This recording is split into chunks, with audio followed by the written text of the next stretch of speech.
एक और अंतिम बात है, इसको सुन लीजिए। जब पुष्पों की वर्षा हो रही थी और केवट भगवान के दोनों चरण अपने हाथ में लिए था, भगवान के दोनों हाथ केवट के माथ पर थे, तो श्रृंगवेरपुर के सभी देख रहे थे कि ऐसा सौभाग्य तो हमारे राजा को नहीं मिला। क्यों भाई, मिला क्या? ऐसा सौभाग्य किसी मेरे राजा को नहीं मिला। ऐसा सौभाग्य इस वन में तपस्या करने वाले ऋषि मुनि महात्माओं को भी नहीं मिला, जैसा सौभाग्य हमारे श्रृंगवेरपुर के नाव चलाने वाले मजदूर को मिल रहा है। आश्चर्य, क्या बात है साहब। बोलो भाई, दुनिया संपत्ति पे आकर्षित हो रही है, देवता संपत्ति पे आकर्षित हो रहे हैं कि समर्पण पर आकर्षित हो रहे हैं? बोलो, समर्पण। संपत्ति को बढ़ाने की होड़ लगी हुई है, होड़ लगी है संपत्ति को बढ़ाने की। लेकिन याद रखना, ये संपत्ति अंत में विपत्ति का कारण बन जाती है। बोलो, बन जाती है कि नहीं? लेकिन मैं सत्य कहता हूं, यदि तुम भक्ति की होड़ में लग जाओ, भक्ति करने की होड़ में लग जाओ, तो मैं दावे के साथ कह सकता हूं, भक्ति की होड़ में जिस दिन तुम लग जाओगे, उसी दिन भगवान की शरणागति तुम्हें प्राप्त हो जाएगी। और भगवान की शरणागति जब प्राप्त हो जाएगी, तो संपत्ति तो दासी बन करके तुम्हारे आसपास घूमेगी। बोलो, घूमेगी कि नहीं घूमेगी? दासी बन करके घूमेगी। आज देवता पुष्पों की वर्षा कर रहे हैं। भगवान ने कहा, केवट, अब तो तुमने चरण पखाल लिए हैं, अब क्या चाहते हो? और कुछ चाहते हो? मैं चाहता हूं कि मुझे पार कर दो। केवट कहता है, प्रभु आपको इतना भान है, भान मानी याद, कैसा? कि मैं एक परिणय बंधन में बंधा हूं, एक गृहस्थ जीवन से संबंधित जीवन है मेरा। हाँ हाँ हाँ, गृहस्थी हो तुम, ये मत पता है।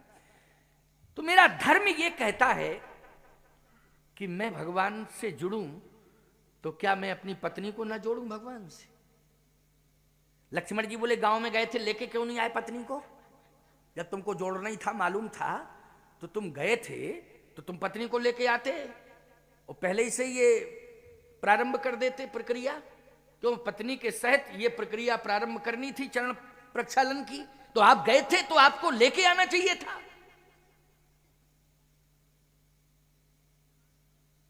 केवट बोला, एक बात बताओ, आप अपनी पत्नी को साथ में क्यों नहीं लाए यहां? आप भी तो पत्नी वाले हैं।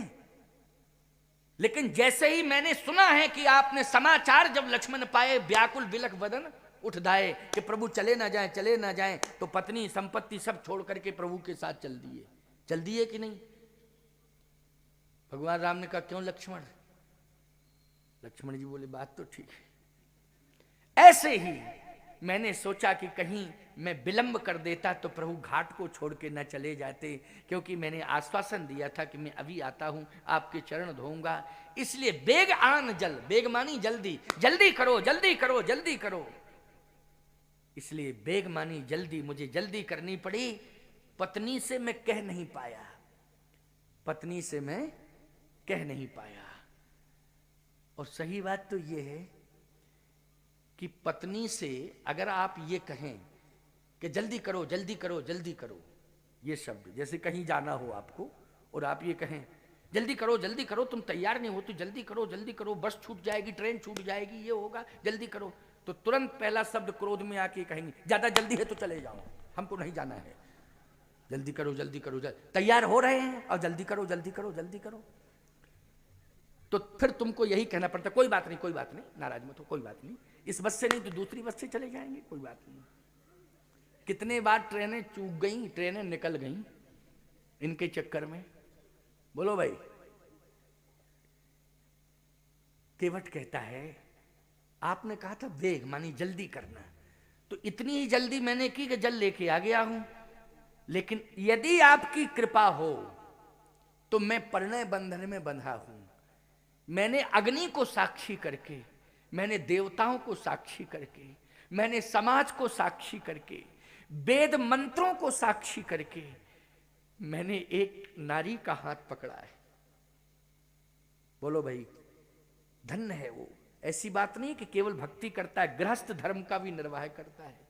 हमारा मतलब ये नहीं है कि तुम पत्नी से मतलब मत रखो, परिवार से मतलब मत रखो, गांव से मतलब मत रखो, लेकिन पहले तुम भगवान से संबंध जोड़ो, इसके बाद तुम परिवार और गांव को भगवान से जोड़ो। आज के प्रवचन का यही सूत्र है, यही महामंत्र है, यही मूल मंत्र है। केवट ने कहा कि मैंने वचन दिया है उसे, मंडप के नीचे वचन दिया है, इसलिए आप यदि उचित समझें तो मैं सपत्नीक चरण पखाड़ लूं। क्योंकि महाराज श्री जनक ने अकेले पखारे थे कि सपत्नीक? कहे नहीं, वो तो सपत्नीक पखारे, सुनैना जी के साथ पखारे थे ना, सपत्नीक पखारे थे। कहा सरकार, जब पैर पखारने की परंपरा ही है, यज्ञ में भी बैठते हो पत्नी है तो सपत्नीक बैठते हो कि नहीं बैठते हो? किसी धार्मिक अनुष्ठान में बैठते हो तो सपत्नीक बैठते हो कि नहीं? तीर्थ यात्रा भी करते हो तो सपत्नीक करते हो कि नहीं? किसी देवालय में जाते हो तो सपत्नीक जाते हो कि नहीं जाते हो? संत महापुरुष कोई घर में आ गए हो तो सपत्नीक पूजा आरती करते हो कि नहीं करते हो? पत्नी को कहाँ छोड़ देते हो जी? कहे महाराज जल्दी में आ गया, क्योंकि आपकी आज्ञा हुई थी, यदि आप कह दें तो पत्नी के सहित चरण पखार लूं तो? भगवान ने कहा उचित बात है, अगर इसमें थोड़ा विलंब भी होता है तो कोई बात नहीं लक्ष्मण, ये धर्म है, कोई बात नहीं, सपत्नी जो है चरण धो सकते हो। दौड़ा दौड़ा गया, पत्नी से कहा किवटानी से कि जल्दी चल। कहे मैं तो तैयार हो गई थी, मैंने सुना कि भगवान आए हैं और शोर मचा हुआ है पूरे नगर में, तो मैं तो तैयार थी, लेकिन आप चले गए जल्दी, दौड़े दौड़े चले गए, तो मैंने कहा कोई बात नहीं, मैं तो तैयार हूं। पत्नी के सहित आया, भगवान के चरण पकड़ लिए, चरण धोने लगा। फिर सपत्नीक, भगवान ने कहा कि क्यों अब तो ठीक है, सपत्नीक तो धो ही लिए। कहे महाराज एक बात बताओ, बच्चे तो रह ही गए। देखो घर में बच्चे हों तो कोई संत महापुरुष आ जाते हैं तो बच्चों को भी बुला लेते हो कि नहीं बुलाते हो? बोलो, ये परंपरा है, ये होना भी चाहिए। बच्चे अगर बाहर पढ़ रहे हैं तो दूरभाष पर चर्चा करते हो, स्वामी जी आए हैं, लो आशीर्वाद ले लो। महाराज जी थोड़ा बच्चे को दिलाते हो कि नहीं दिलाते हो? बोलो, अब तो व्यवस्था हो गई है, दूर संचार व्यवस्था। ये भाव की बात है। बात किसकी है? भाव की। महाराज स्वामी जी थोड़ा सा आशीर्वाद मिल जाए। बच्चा पूना में पढ़ता है, बच्ची बेंगलोर में पढ़ती है, आशीर्वाद दे दीजिए। इसका मतलब है कि आपके मन में ऐसा रहता आशीर्वाद की कामना कि बच्चों को भी आशीर्वाद मिलना चाहिए। तो बच्चे ये आशीर्वाद से वंचित क्यों रह जाएं? आपके चरण से वंचित क्यों रह जाएं? जब विश्वामित्र जी महाराज आए थे तो आपके पिताश्री ने पुण्य चरणन मेले सुतचारी, क्यों राम देख मुनि विरति विशारी। आप चारों भाइयों को विश्वामित्र जी के चरणारविंदों में डाल दिया था कि नहीं? भगवान बोले हाँ बात सत्य है। तो आप मेरे घाट पर आए और हम बच्चों को दूर करें आपके चरण से, ये मेरा दुर्भाग्य नहीं होगा तो क्या होगा?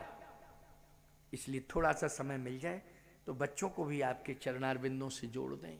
भगवान ने कहा कोई बात नहीं, बच्चों को भी बुलाओ। बच्चों को बुलाया। ऐसा नहीं कि केवल ये शब्दावली है, रामायण का दोहा प्रमाण दे रहा है पुष्टि के लिए। बच्चों को भी बुलाया, बच्चों के सहित भगवान के श्री चरण प्रक्षालित किए। भगवान ने कहा अब तो ये पूरा परिवार तुम्हारा आ गया कि नहीं आ गया? कहे प्रभु जगत में जो केवल पत्नी और बच्चों को ही अपना परिवार मानता है वो अल्पज्ञ है, वो अल्पज्ञ है। एक बात आपको बताएं, इतने तक सीमित रहना ये सनातन संस्कृति नहीं है कि केवल परिवार बोले पत्नी ये बच्चे, महाराज ये बस इतना ही परिवार मेरा। नहीं नहीं प्यारे, विश्व बंधुत्व की भावना से ओतप्रोत होना चाहिए। हृदय वो भक्त हृदय होता है। सर्वे भवन्तु सुखिनः सर्वे सन्तु निरामयः सर्वे भद्राणि पश्यन्तु मां कश्चित् दुख भाग भवेत्। बोलो शास्त्र कहता है कि नहीं कहता है? सर्वे भवन्तु सुखिनः सर्वे सन्तु निरामयः। विश्व बंधुत्व की भावना से ओतप्रोत जीवन होना चाहिए, वही भक्त है, वही भक्त हृदय है। हे प्रभु, ये पूरा गांव जो श्रृंगबेरपुर है ना, ये मेरा परिवार ही है, ये मेरा परिवार ही है। केवल मेरा और मेरी पत्नी और पुत्रों का ही उद्धार ना हो, मेरे पूरे गांव का उद्धार हो, और पूरे गांव का ही नहीं बल्कि इस गंगा के तट के माध्यम से, इस प्रसंग के माध्यम से पूरे संसार का उद्धार हो, ये भावना मेरी है। इसे सुन करके पूरा संसार अपना उद्धार करे, तो अगर कृपा हो जाए तो सबको बुला लूं।